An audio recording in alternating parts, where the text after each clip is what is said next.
one investigator is reminiscent of a weird religious rite. 5 persons, including actress Sharon Tate, were found dead at the home of Miss Tate. These were found inside the house, 1 in the vehicle and 2 on the front lawn. On earth made you kill all those people?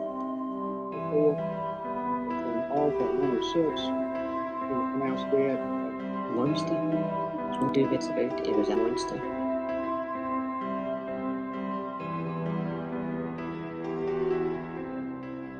We know their names, we know their faces. Perhaps we know more about them than we know about their victims. Humanity has always been obsessed with what lurks in the dark, even more so when the monster in the shadows is another person. The need to dissect and obsess over serial and mass murderers has its roots in a multitude of complex influences, but that's not the subject for today.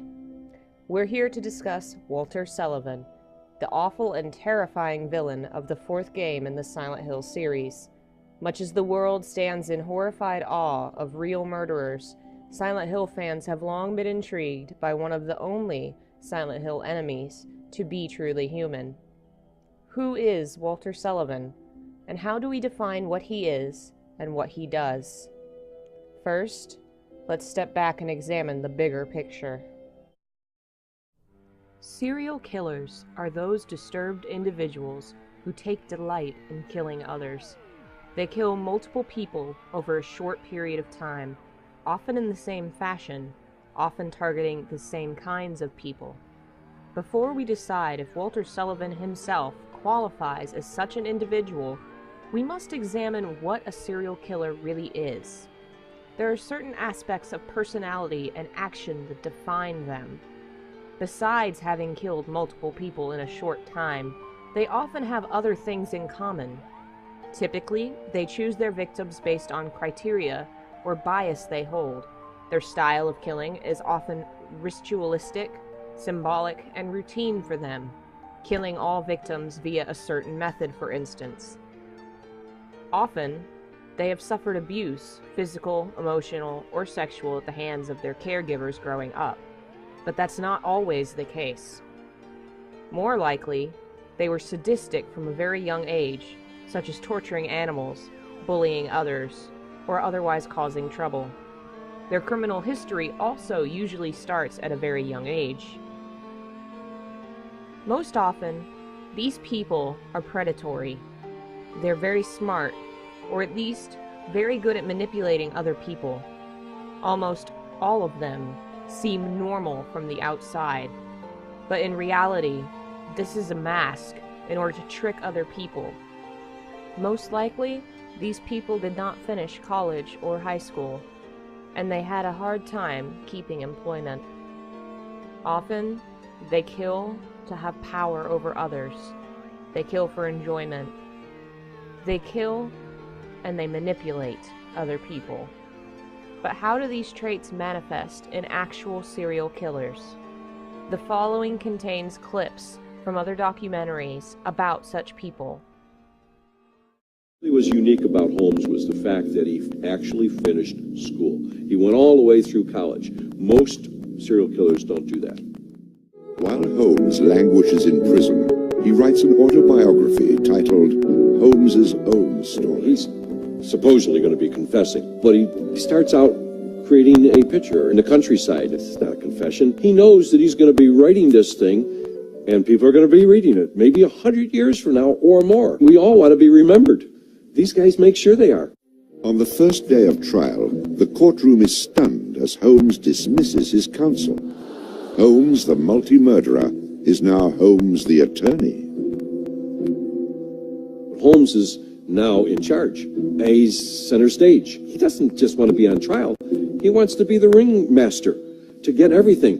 You can have various elements to a psychopathic personality. There's indifference to people's feelings, manipulation, lying, numerous other factors. There's supposed to be about 30, 40 different things. Once he sacked his own counsel, he cross-examines other witnesses, and it's very much sort of how QCs are supposed to talk. A wandering band of members of a so-called religious cult with a leader they call Jesus has had 3 of its followers arrested in the investigation of the murder of Sharon Tate and 6 others. The man said to have been the inspiration of them all, the leader of the cult, Charles Manson. None of them appeared as flamboyant as they've been in the past. In the courtroom, Manson watched and listened, but today made no comment. Did you kill Shay? Hell no. Did you cut him's ear off? Hell yes. How'd that feel when you cut his ear off? What did it feel like? Yeah.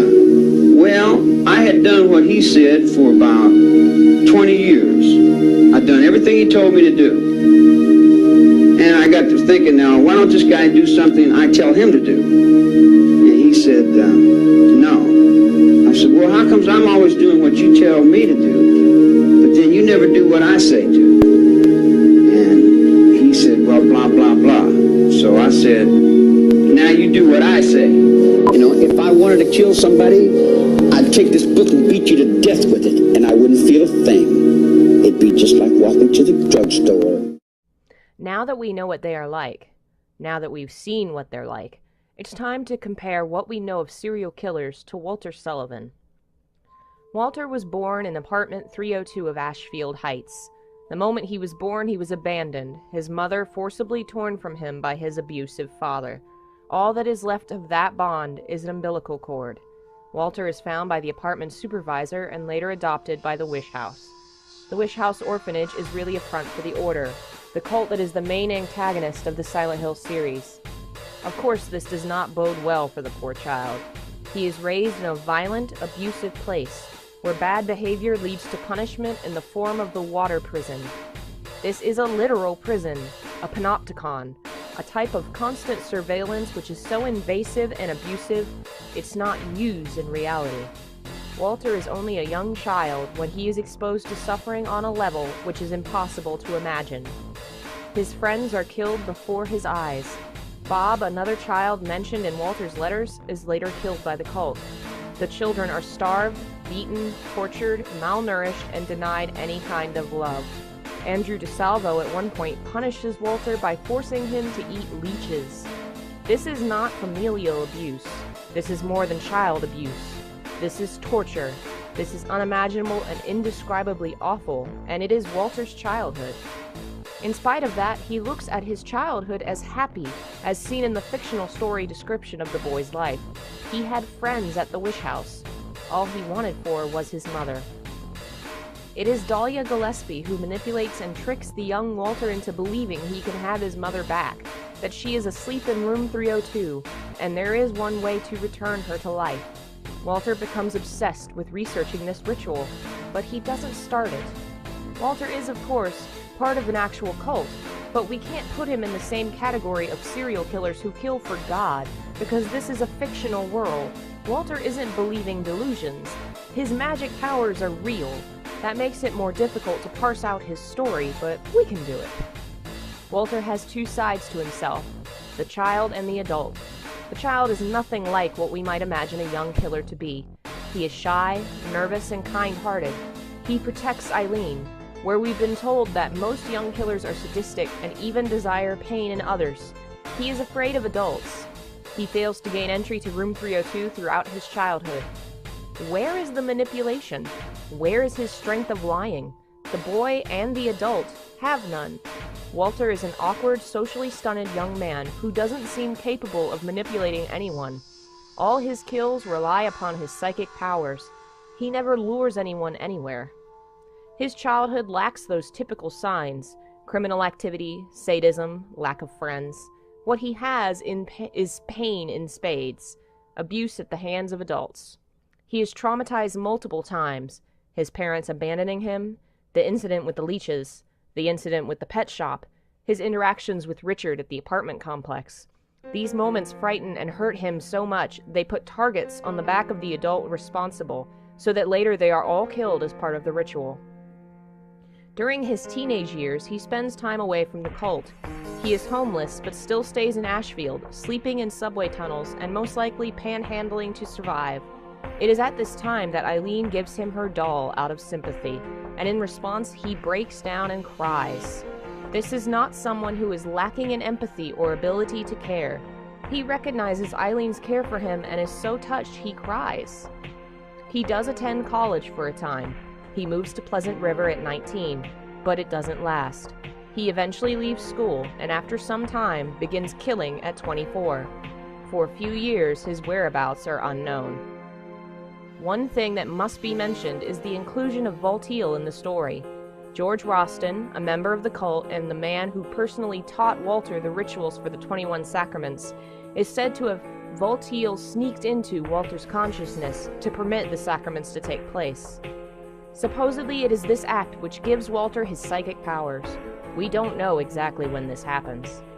What we have is the image of a young man who for the first 19 years of his life tries and fails desperately to find a place for himself in a very cruel world. He is tortured from childhood, abandoned by society, and fails at every attempt to become part of the world around him, losing jobs and leaving school.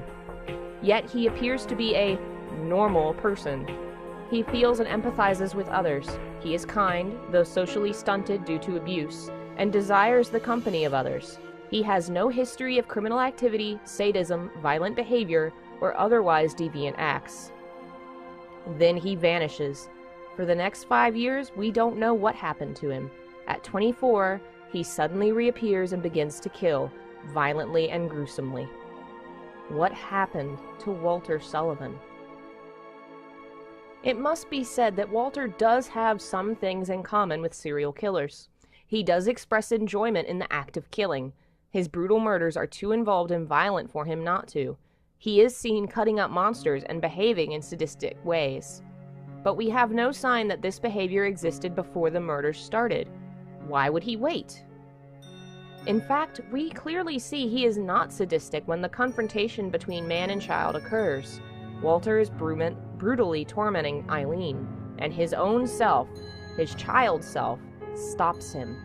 Walter could easily overpower a child, yet he abstains. He runs away. It gives Henry a chance to intervene and save Eileen, delaying the sacraments for half the game. It creates an opening in which it is possible for Henry to actually stop Walter. All because he listened to his child self and did not kill Eileen. The child Walter does not like killing. What happened to change that? The people Walter murders are almost all connected to him in some way. Multiple victims are from the cult. The very first victim was Jimmy Stone, the Red Devil, a priest of Voltaire. Other victims include former classmates from college, people Walter worked with or met in Ashfield, and those who lived near room 302. Only a few were random. The Locane siblings are a major difference. 2 children who lived in Silent Hill and are reborn in Walter's psyche as the twin victims monster, the only sacraments who do not become ghosts. These children are brutally murdered. Where Jimmy Stone was shot in the back of the head, where other victims suffered somewhat painless deaths, these innocent children are hacked apart by an axe, Miriam especially. Other victims who suffered awfully include Cynthia and Eileen. The worse the person was, it seems they almost got off easily. It is the innocent, the pure, who suffer Walter's wrath. Why? Is it anger? Jealousy? What overwhelming emotions take control when Walter is confronted with the goodness in the world? It is even more interesting that the twin victims monster exists. It points at you, stares, judges you as guilty. It is Walter's guilt. He feels guilty for a murder. The game takes place in his mind.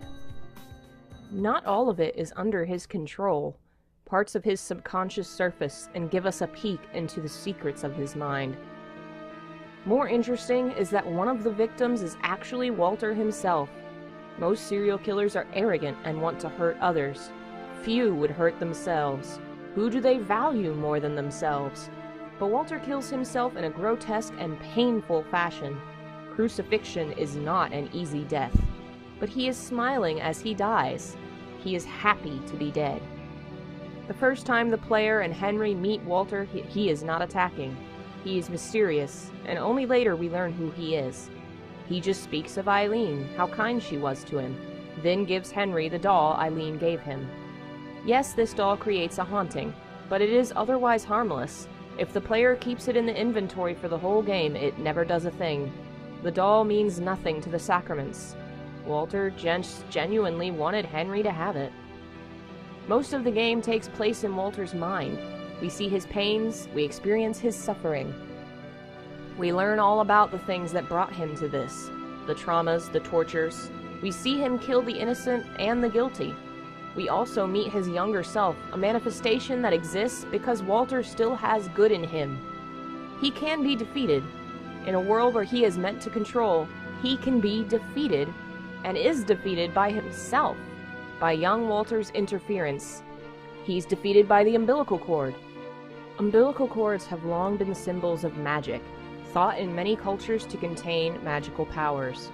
But it also represents dependence, an unhealthy need to survive through another. It is a source of life, a sign of protection, also a sign of inability to care for oneself. It is Walter's greatest weakness, because it is the broken connection between his mother, between himself and humanity. The umbilical cord has sat in a box for more than 24 years. It is rancid. The characters even comment on the smell. It is flesh which must be rotten and moldy by now. It is the symbol of Walter's twisted, demented self. He was human. He isn't anymore. He's been twisted into something else. Let's think for a moment of the inclusion of Voltaire as part of Walter's psyche. Why include that? We've already seen the series include a young psychic who was simply born with her powers, Alessa. Why include this creature as an explanation of Walter's powers? It's unnecessary. This small detail is included in the story when it didn't have to be. Why does the game tell us that Walter has a monster in his mind? In his childhood, Walter was a different person. Even in his mind, he is literally split into two people. For the first 19 years of his life, he was a sad, lonely man who killed no one and committed no crimes. Then he suddenly changes. What if Walter isn't in control? Or at least, what if Walter has been manipulated from the inside, pushed by a supernatural force to act on the darkest impulses of the human mind, and after a lifetime of suffering, he would have very little will to resist, especially since the act promises him what he wants most, his mother. Mother is the protector, the guardian. She loves you, no matter what. She takes care of you. Walter has been denied his mother all his life, has been denied love, care, and protection. That is what he wants. Love. And is it possible that a monster in his mind manipulates this desire to make him act in a way he previously never would? Silent Hill 4 is a story of suffering. On the one side, we have Henry, who seems by all accounts to be a mistreated, sad young man near to suicide, as I've explored in a previous video. Then there's Walter, who is the same. He is happy to kill himself for the ritual. He is tormented through his childhood and cries the only time anyone is kind to him. The difference is that the Order intervened and manipulated Walter's life. They never touch Henry until Walter comes around. Walter is Henry, what Henry might have been if the Order had taken him. He is a monster that turned upon his masters, a monster who only wants to be loved. The game has us learning all these awful things about him, sympathizing with him, because we're meant to. Walter is not a serial killer. His circumstances are too outlandish and supernatural to be the same. More than that, I think without the Order's influence, he wouldn't have ever killed. I think he would have been like Henry, isolated, living alone, avoiding others. This is why it took Henry to stop him. Someone who would understand. Someone who had a kind heart in spite of a hard life. That's why Eileen sympathized with him, why she reached out to a young Walter. And young Walter tried to save her because he represents the humanity left inside Walter, who he used to be, who the Order destroyed. And in the end, even when he wins, Walter looks defeated. Walter is guilty of monstrous things and awful acts, but once he was just a child who wanted love, a young man struggling to survive, a victim of the Order, like so many others. Mom?